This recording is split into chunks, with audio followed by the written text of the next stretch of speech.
Thank you. You are all so very kind to come and listen to me. And although on the board it says that this is a midlife crisis in disguise, it no longer is, right? Because it's written there in front of you, and I want to try and describe how to solve a midlife crisis, or maybe just how I have. I'm the CEO of the Jack and Jill Children's Foundation, okay? And I'm not a cherub, and I'm not a law-abiding, church-going wonder boy, and I haven't really done an awful lot to help anyone until a year or two ago. I'm a muddled 47-year-old man, and I've lurched from a career without direction into a not very planned fatherhood, and all the bits that come along in between, and now I'm here, and I just want to unravel why that is. So let me start with Jack and Jill, and I want to tell you a little bit about Jack and Jill. It started 20 years ago, and it started with a building businessman who was in the horse trading industry, and he lived a life of helicopters and racehorses and pops and corks popping, and life was really good. And then it all went wrong.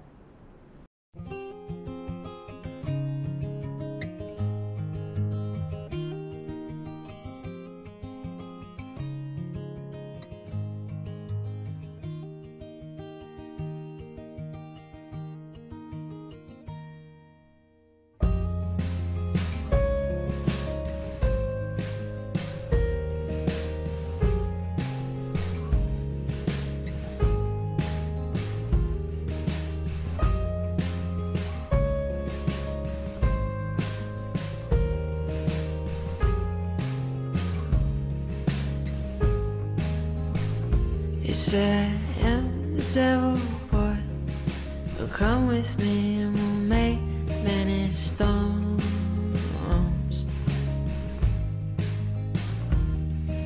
He offered me the universe, but inside my heart's a picture of a girl. Some call love a curse, some call love a thief. She's in my home,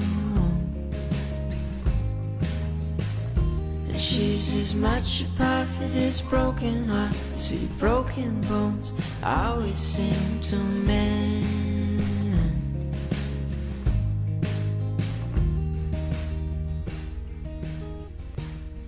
I'll taste the devil's tears, drink from his soul, but I'll never give up you. I'll taste the devil's tears, drink from his soul, but I'll never give up you.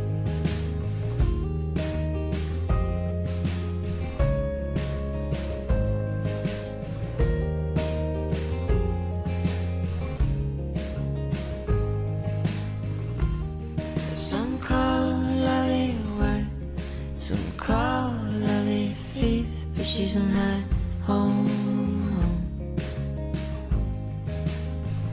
and she's as much a part of this broken heart. See, broken bones always seem to mend.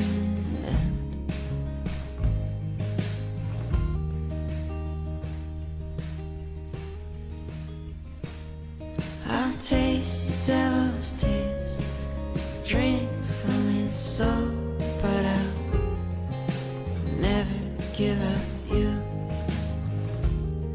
I'll taste the devil's tears, drink from his soul, but I'll never give up you. So this guy started Jack and Jill because he had a friend, and his pal saw him fall to bits. He looks, you know, like he's well able to hold himself together here in this video. But actually what happened was he fell out with his wife, and he neglected all of his other children because he had to. He had to give everything that he had to little Jack, and everything about his home didn't just fell to smithereens, and he was down on his knees, and his friend, a guy called Rupert, gave him some money and said, will you just go and get a nurse to come and help you look after Jack, right? You can't see the wood from the trees, so just go and get some help. And he gave him some money, and then Jonathan went and got a nurse, and she came in, not very often, she came in for an hour in the morning and a couple of hours in the evening, and it was enough. He could stop, and he reintroduced himself to his other children, and him and his wife went to the cinema, and it all began to grow back together. And then, as he said, little Jack died 6 months afterwards. But from the moment the nurse came into their lives, they were able to give a life to their little boy, right? So he made a promise, and that promise is that there would never be a single child in Ireland who was struck with brain damage and who Jack and Jill would not offer money to help them. That's all.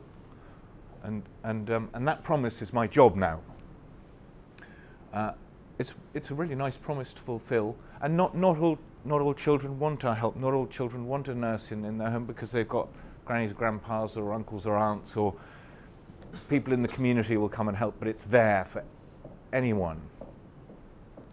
Jack and Jill children, they can't generally talk, walk, eat unaided.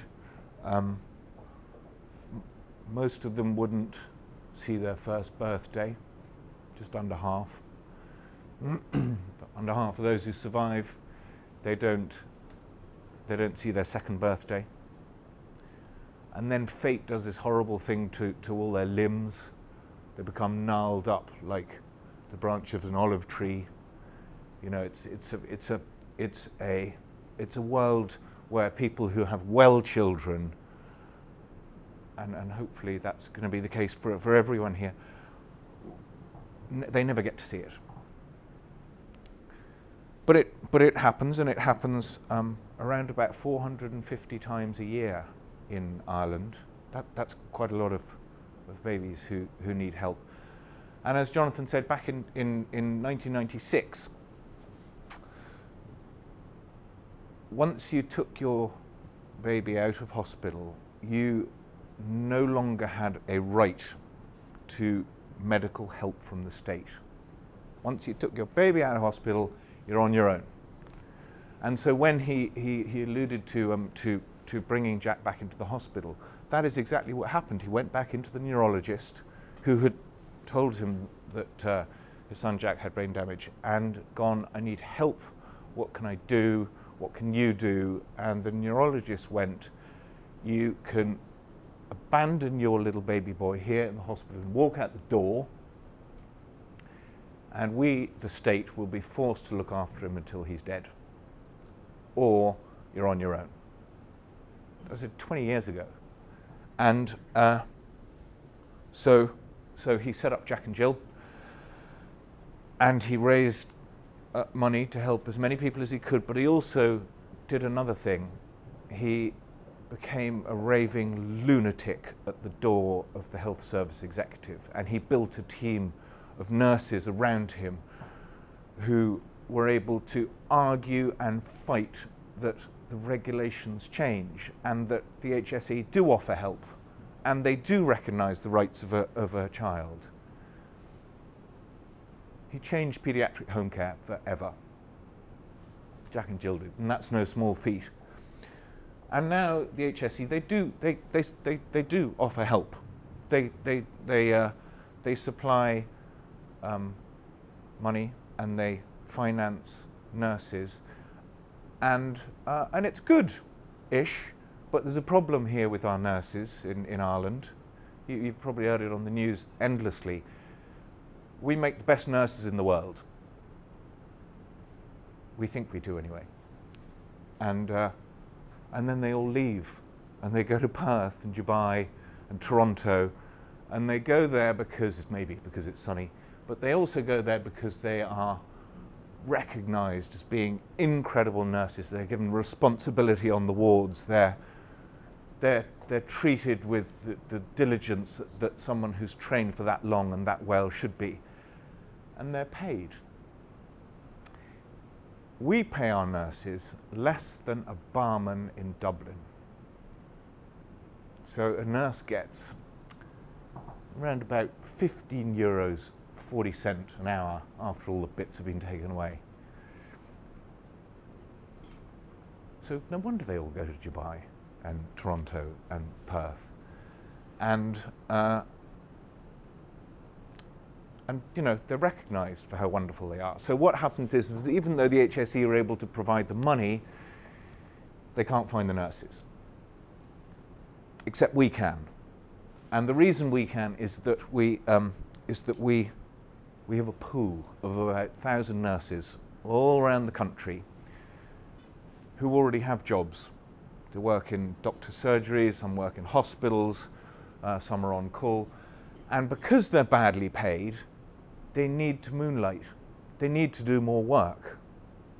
You know, it's a ludicrous situation that we're in.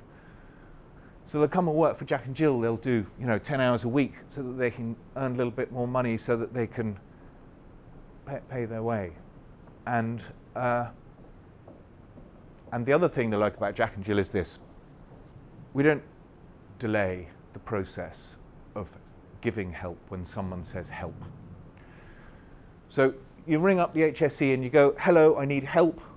And they will go, absolutely, let me put you through to blah, blah, blah, blah, blah, who'll then go, that's great. Now I'm going to need some paperwork to show who all your dependents are, their mortgage repayments.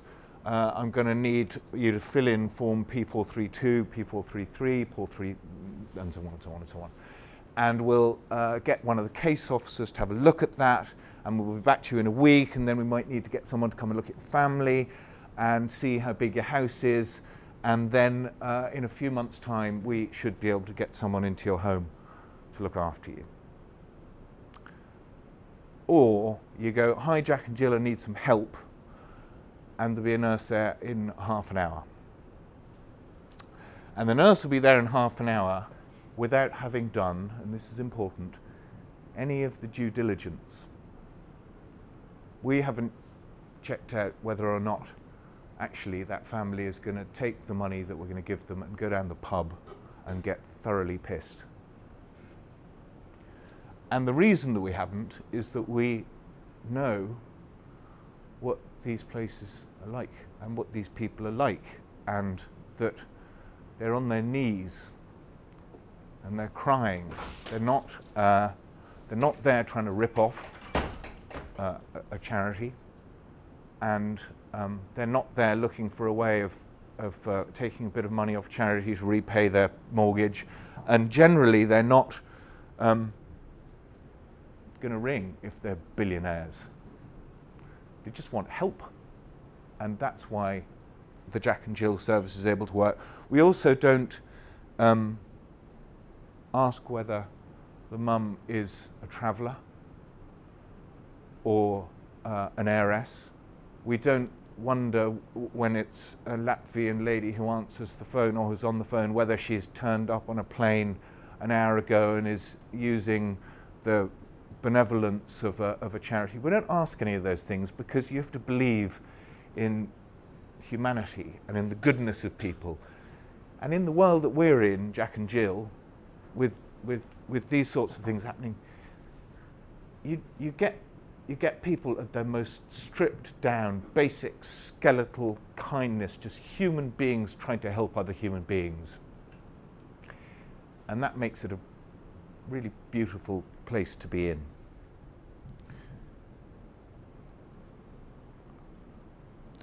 We also look after children who are coming to the end of their life, and that's a really, this is a really dark place, the darkest. Our nurses go into a home generally when a little boy or girl has days or possibly a week or two to live, and they tiptoe around the homes of these mums and dads and grandparents who are sobbing, and they try to be as invisible as they possibly can, and they try their hardest not to feel the grief and the sobbing that there is in the room, and seeing how awful it is. And just so you know, they fail at that, nurses, all the time. I was telling Caroline, I went to a conference in Farmley last weekend, and in the room were 200 end-of-life specialist nurses. This is what they do every day, and it's just extraordinary to me that there are people who choose to do this for work. Every day they go out and they go into a home and look after a little baby boy or girl who is going to be dead before they finish that particular piece of work. And so they do it day in, day out. They're hardened to it, right? Well, I watched a dad who was oddly enough, a horse trainer from Carlow come up and describe to this room of 200 nurses how he kissed his little 14-year-old daughter goodbye, and how his legs buckled, and she caught him, the daughter who was going to be gone, and she held him up and gave him all the soothing words that he needed and apologized for putting him through the trouble.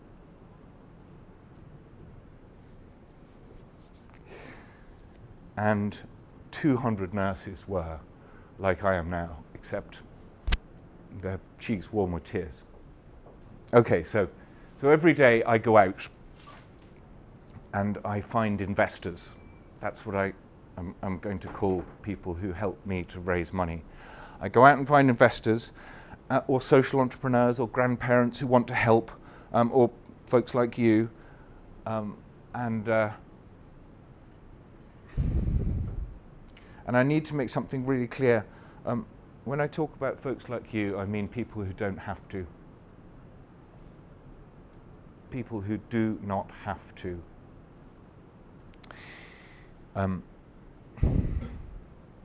I say this because you know, you're going to have a pal or a colleague who's going to ask you to come to a black tie event that you don't really want to go to on a Friday night, that you'd rather be somewhere else, and there's going to be an auction for an awful painting by some spiritual artist that you don't really have the money to bid on, and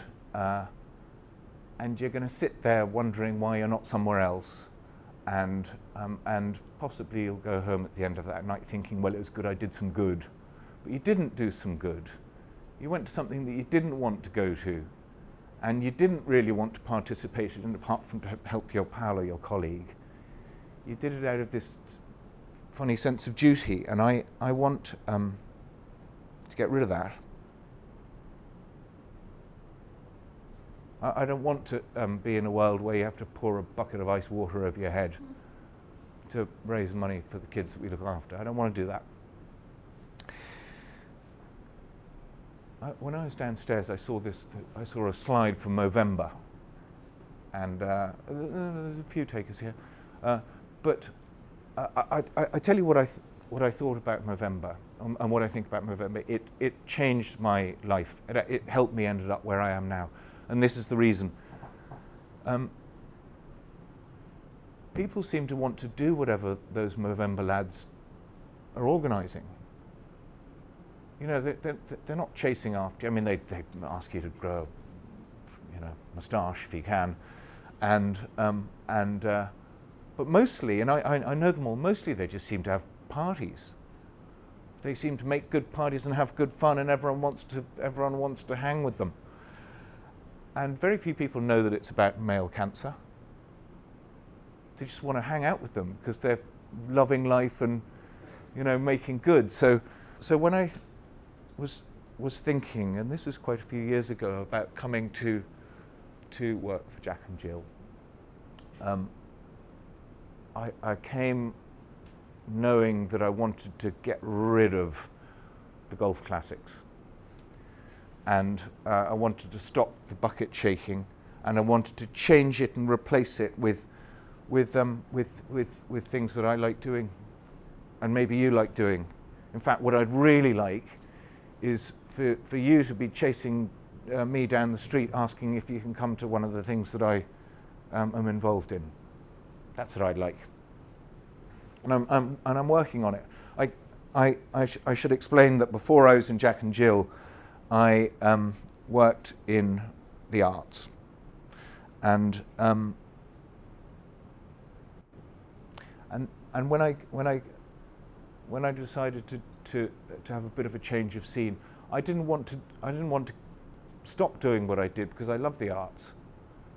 I love literature, and I love music, and I love hedonism, and I love having fun, and I love the social aspect of all of those things. And so I arrived at Jack and Jill like I was driving some banged up old just married car with a whole load of cans attached to the back, and parked it and went, I'll come as long as I can keep doing some of the things that I do.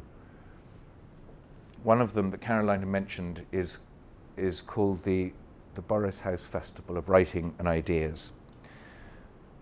And maybe I can show you a little video about it. Boris House Festival of Writing and Ideas is a writers' festival that I started 6 or 7 years ago in this tiny little village at the foot of the Blackstairs Mountains. Boris is in South County Carlow, and it's one street long, and it's a very lovely place. But I liked reading and writing, so I asked some writers to come and talk to, well, no one at that time. And then I asked some people who might want to hear the writers, and a few turned up. It was like, for me, it was like that ideal, that who would you like at your dinner party, your ideal dinner party, and you could choose any writers, you could choose any of them you wanted. And that's how it started. I did also start a history festival at the same time in a village down the road, and no one came to that. So I stopped doing that. But I carried on doing the Boris Festival, and then it grew, and it grew. It's a real surprise for me, and people started coming to it who are well known. Mike Scott from the Waterboys, and PJ Harvey, and David Gilmour from Pink Floyd, and Florence and the Machine, and David Simon, who wrote The Wire, and people started coming from the States, Jeffrey Eugenides and Martin Amis, and I don't know any of these people. They came because this place is really lovely, and it's Ireland, and it's the foot of a mountain, and Stuart here, he's been to it. You're in prison for a weekend because it's miles away and you can't get out, and that's the same for all the speakers, and then you end up having to just talk to people. Remember that? Yeah. Let's play this and give you a sense of it.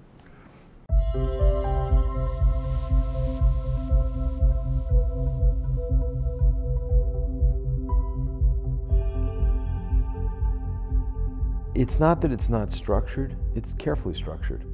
But I've found that there have been moments of great ease. I wish that I would say the stuff that I say in songs to people. Yeah. Like, I know, yeah. I think all my relationships would be so much better. I would have saved myself so much grief, but maybe then there wouldn't be songs. It's such a chicken or the egg thing. But aren't you kind of saying them in the songs to them anyway? You have to ask my ex-boyfriends. It's a festival of inspiration in real terms. The walks between the venues are often as engaging as the actual gigs themselves. It's a 360 degrees internal external universe of planets of a festival. Imagine the gulf, imagine the difference between myself and Joe. I mean, you can just make a list of all the things that are different about us. And you throw in that mix the fact that I killed her father. And yet, 17 years later, Joe is still prepared to sit here and share a platform with me. You know, I found myself leaving my room not knowing where I was going, but just holding the schedule and thinking there's got to be something that I want to say. You turn back towards these gatherings. You know, what's going on now? Where are the other people now, and what are they hearing, and what are they? You know, there's a collective dynamic that starts to form. She turned to him and she said, "Archbishop Tutu, why are you such an optimist?" And he looked at her and he shook his head and he said, "Oh no, dearie, I'm not an optimist. I'm a prisoner of hope." Ooh. Irish people in particular love books, and they have a great history of writing books and reading books, and sometimes they even revere books, and sometimes they even revere writers. And it's useful, I think, for readers to understand that writers are regular Joes like everybody else who, through the good fortune and accident and perseverance of art, managed to make their ordinary lives useful and even wonderful and beautiful. The famous moment when Ross is born is I hear this kid say to his dad, this kid from a school that shall remain nameless, Blackrock College, I heard him say to his dad, "I don't give a fuck how you think I played, just crack open the wallet." And if I'd spoken to my dad like that, he wasn't a violent man, but I would be orbiting the earth to this day, right? The complexities of turning a list of speakers into a program are immense. You might have a talk between two equally fascinating people, but if one is a church mouse and the other is an elephant, the imbalance will be implicit. You don't really know whether the magic is going to work. That's a risk you take, but it's a risk the writer takes when he's releasing his or her book out into the world. I think in some ways, festivals that have the advantage of not being locked into the urban momentum that sometimes overwhelms us, I think they've got a better shot at making people listen. You'd sing too if you found yourself in a place like this. You wouldn't worry about whether you were as good as Ray Charles or Edith Piaf. You'd sing, not for yourself, but to make a self out of the old food rotting in the astral bowel and the loveless thud of your own breathing. You'd become a singer faster than it takes to hate a rival's charm, and you'd sing, darling, you'd sing too.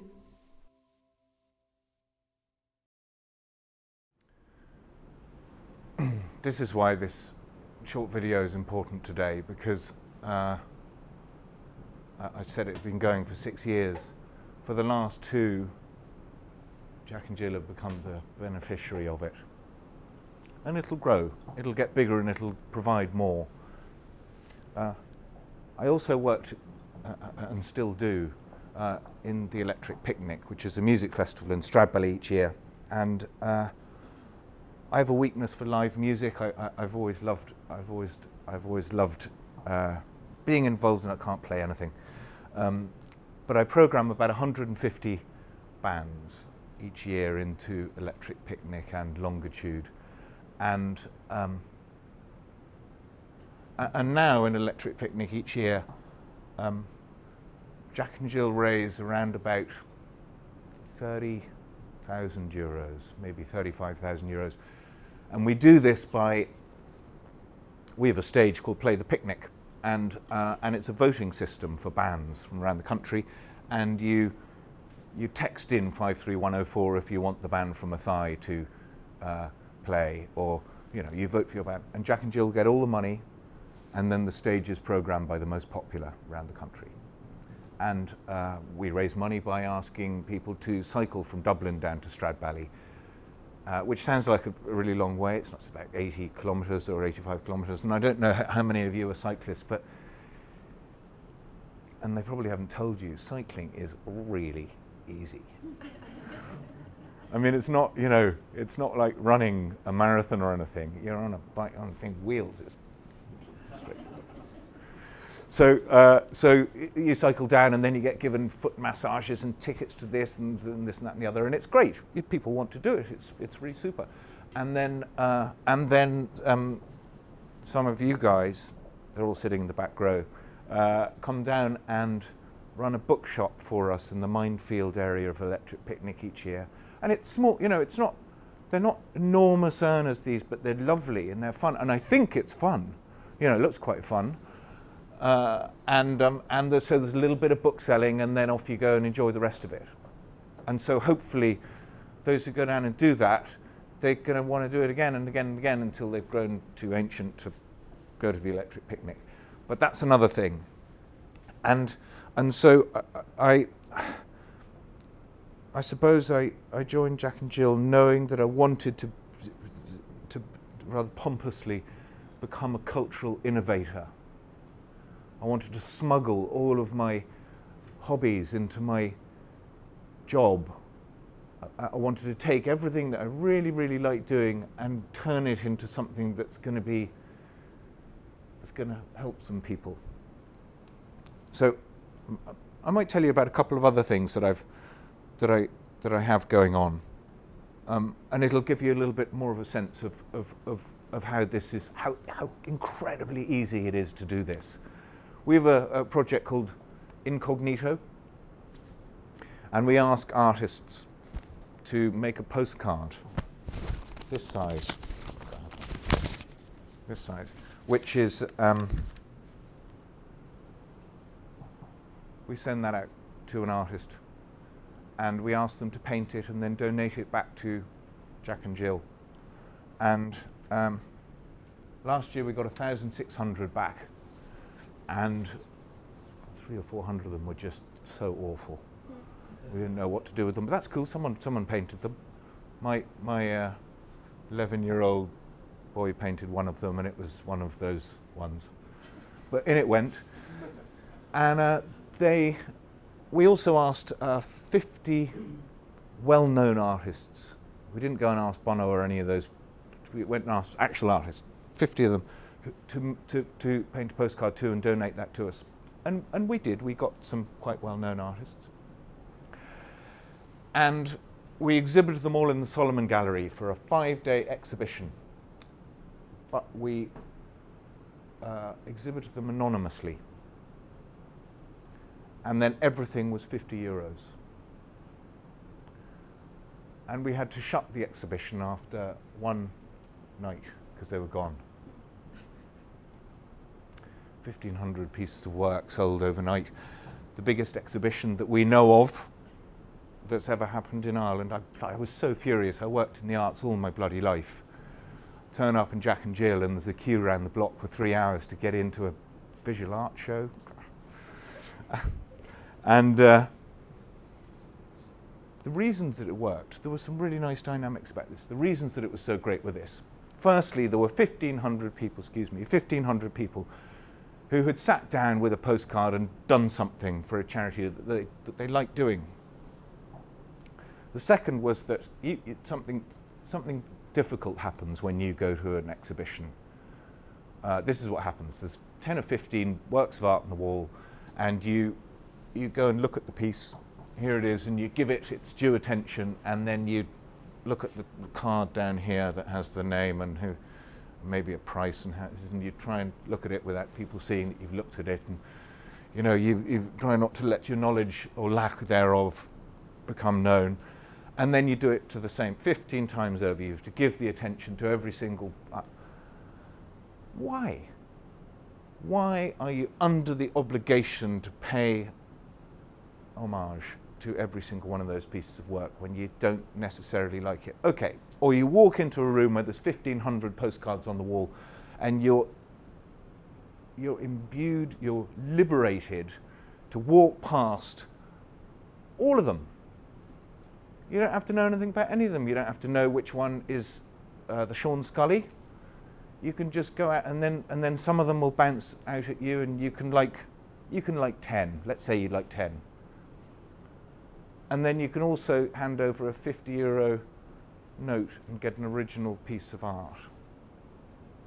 Those are all very liberating things in the visual art world. So we're doing it again. And so when you come this year, there will be a Tracy Emin piece in it. And hopefully a Sean Scully and a Damien Hirst and all those bits.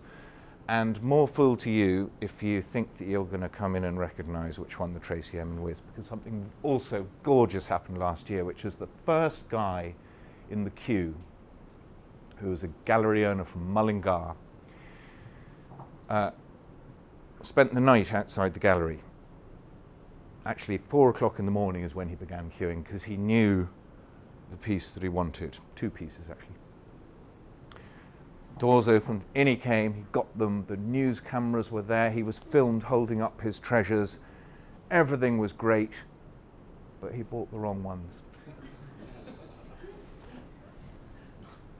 It was really fun to do. And so if you guys want to, if you want to do that, I'll make sure that you get postcards. Go and look at incognito.ie and make a piece of work.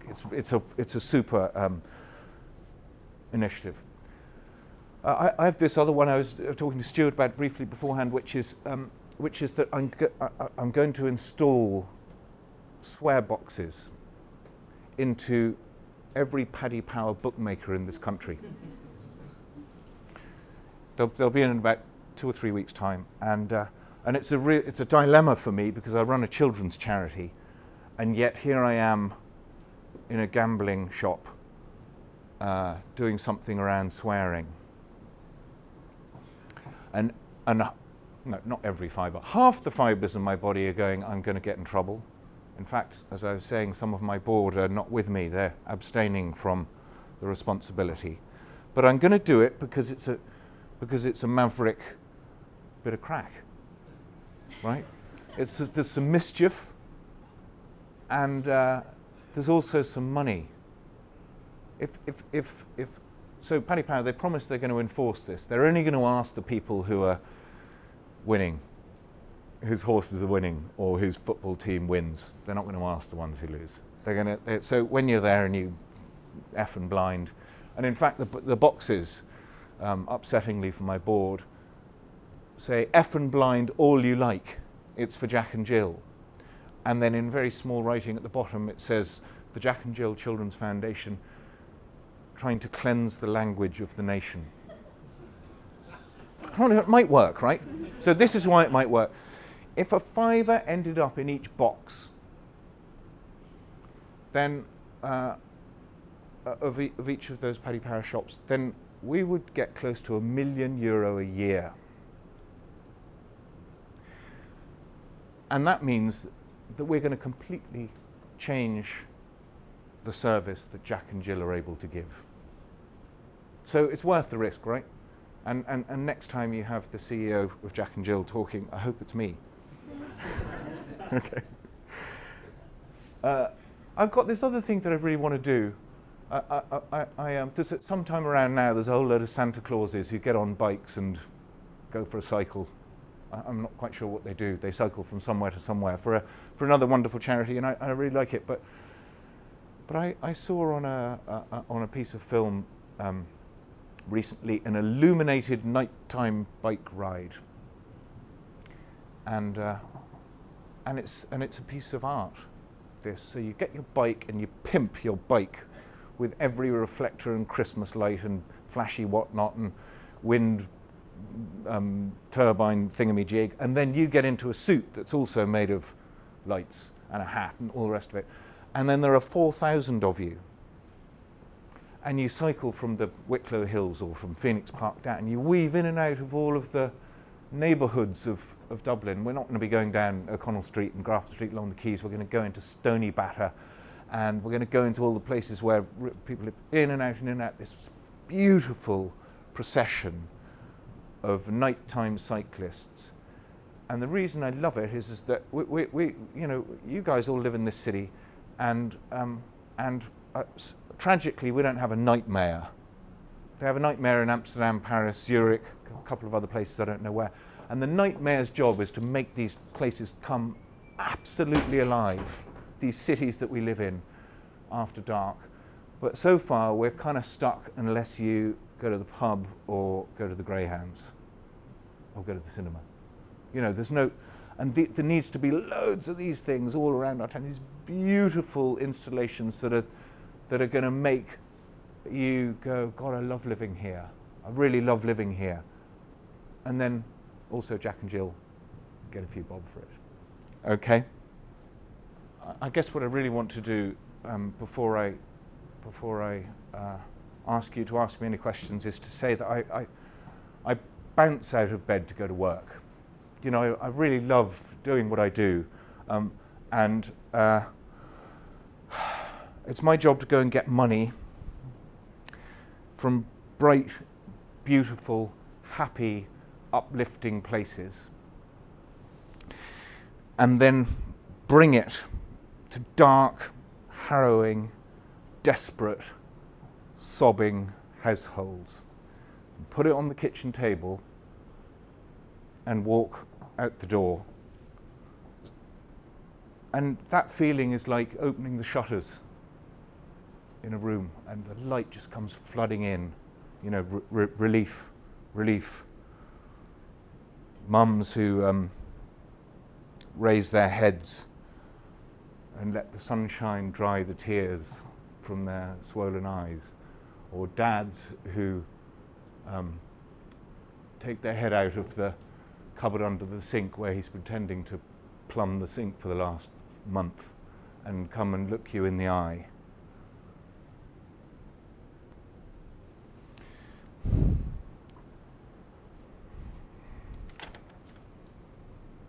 So tomorrow is the giving day here, right? And I know we're on day 5, and you've probably all been hit by lots of other beautiful, brilliant charities, and they are all really good. But if you have anything left in you, then do that. Really do that, and help. Help. But what's more important for me is this: that you come with me to the Electric Picnic, right? All of you. I can take every single one of you next year. And then I can also take all of you into the Boris Festival. Caroline will kill me. You can all come and do stuff there. And you can all go and get a postcard, right? And do that. Don't do one if you can't paint. Only the ones you can paint. Or you can go into Paddy Power's over Christmas and you can go, come on, you feckin' bollocks, yeah, right? Okay, so that's what I'd like you to do, and so tomorrow go around wearing these words and some of the things that you've heard on your sleeve, and my real point here today is to tell you that my midlife crisis got solved by bringing everything that I want to do to work with me, and you don't have to wait till you're 47 to do that. In fact, if you don't smuggle creativity into your workplace now, your company's in danger. Yeah, that's right, Google, they're going to be in danger. Okay, you've got to do it so that you come in grinning like a Cheshire cat. Okay?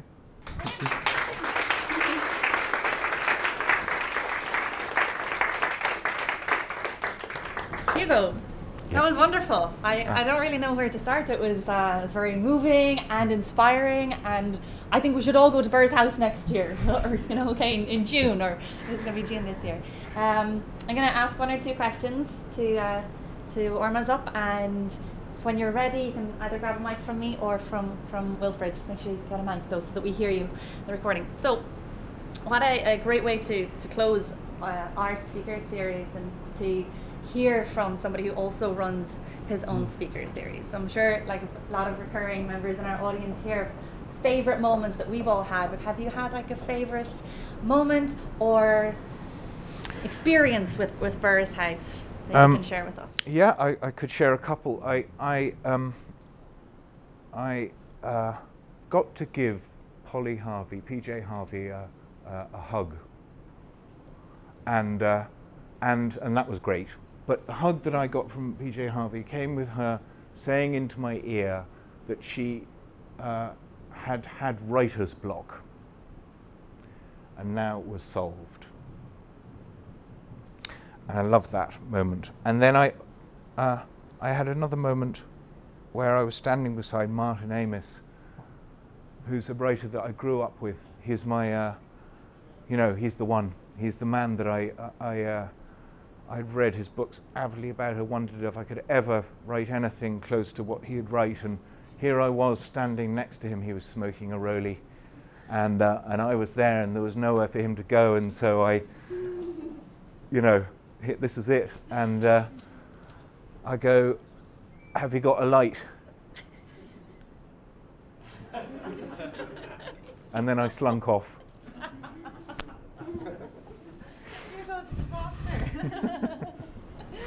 Oh, that's okay. I saw Dominic West actually when I was at one of your festivals, and he was walking towards me. I had about 10 seconds to think of something cool to say, and I just went, "You're late!" and ran away. And he did run. He quickened his step. So. He did. He did. So let's just talk a little bit. This is my last question before I move to you guys about the transition in 2016 to the Jack and Jill Foundation. So that actual moment, the moments when you started to move in there, like what was that like, and how did you navigate that, and did the change come as a surprise to anyone in your life, like your wife or your family? There were two big surprises. My wife was surprised because she knows me well and knows that I haven't done a decent turn for anyone, you know, ever since I've known her. So she was quite taken aback. Maybe the person who was most taken aback, though, was the guy who gave me the job, the founder, Jonathan Irwin. He was really taken aback because I don't think he really quite wanted to leave. You know, and this was a really, really difficult moment for him. This is his story. This hour, this time that I'm here with you, this is his tale, and he was there, and he built this, and he changed pediatric home care, and he had a little boy called Jack, and suddenly this other fellow had turned up who didn't. And he found it really, really, really hard. In fact, he found it so hard that I had to share an office with him for a year. It's called post-founder syndrome, and it's quite common in charity land. There are something like 635 suicide charities in Ireland. It's an astonishing number. Each one of those suicide charities was obviously started because of a tragedy. And then once it becomes not about that personal story, you know, everything sort of drops out of the bottom of it. So that transition from the guy who had a little boy called Jack to the guy who didn't, I'm still navigating that. I will tell you something that's really lovely, if I can do it without getting all stupid and weepy again. My dad died 5 years ago, and I was at his funeral, obviously, and I was standing by his grave in a little cemetery in County Wicklow called Grange Con, and I not very good at funerals, and I didn't really know where to look, and so I looked at the grave beside his instead of at his. I became interested in it. And it's this big, and it belongs to a guy called Jack Irwin. Okay. Lovely. Thank you. Thanks, Hugo. Thank you, Hugo. And just so it isn't only Hugo fundraising, I'd encourage you all to give to Jack and Jill tomorrow as well. I was going to ask you about Electric Picnic. I don't know how many of you guys have ever been down there, but one of the stages that Hugo runs is called Salty Dog, which is on a boat, which seems an unusual thing to have in the middle of County Laois. And I'm interested to know why that boat is there and why it became your stage. So the Salty Dog is a 40-ton shipwreck that came out of a dry dock in Cove, County Cork, round about 10 years ago. We've been having our 10th anniversary for about the last 3 or 4 years, and probably 3 or 4 more to come, because we can't really remember exactly when it arrived. But this guy emerged out of the woodwork in Cove and said that he would take this gargantuan thing, it's not quite as long as this, but it's big, and put it on the back of a flatbed lorry and drive it up in the middle of the night. And then he was going to reverse it into the Stradbally estate where this festival is held. And it was going to sit and look gloriously down through the woods where the audience would be. And he was going to block and tackle it off. You know, it was a rope and pulley system, and everything was fine.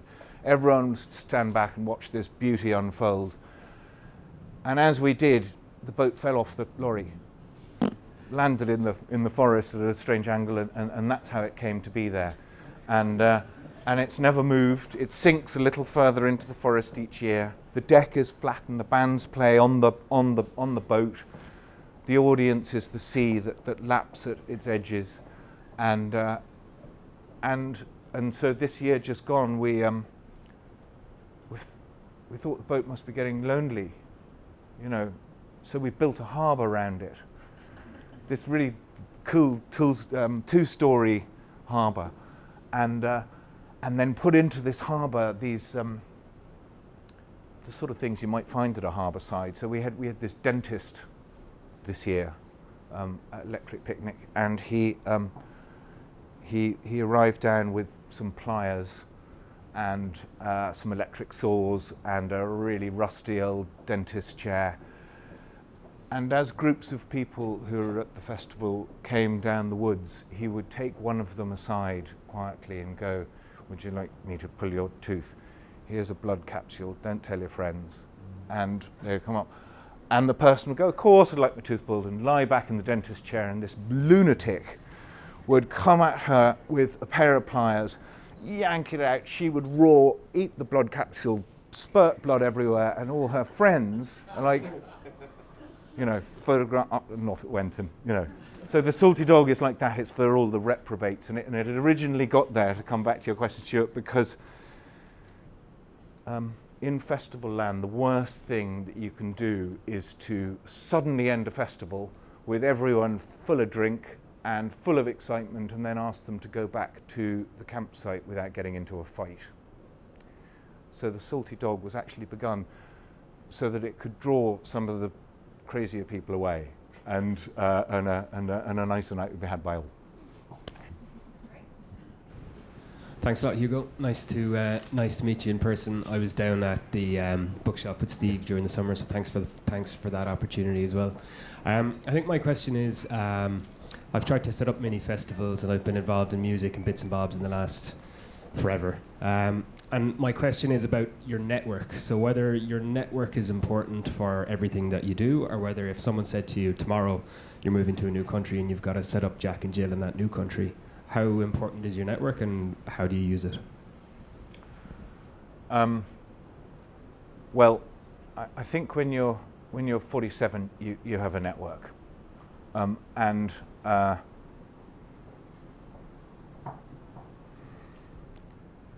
there wasn't always one.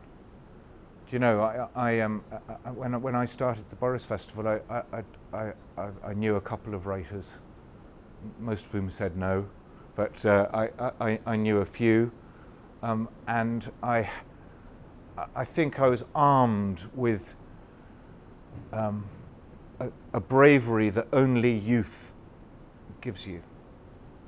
So where you don't have your network of connections, you've got balls of steel, okay? And you just go out and do something that you're going to, it might even just be 1 year later or 2 years later, you look back and go, I cannot believe I did that.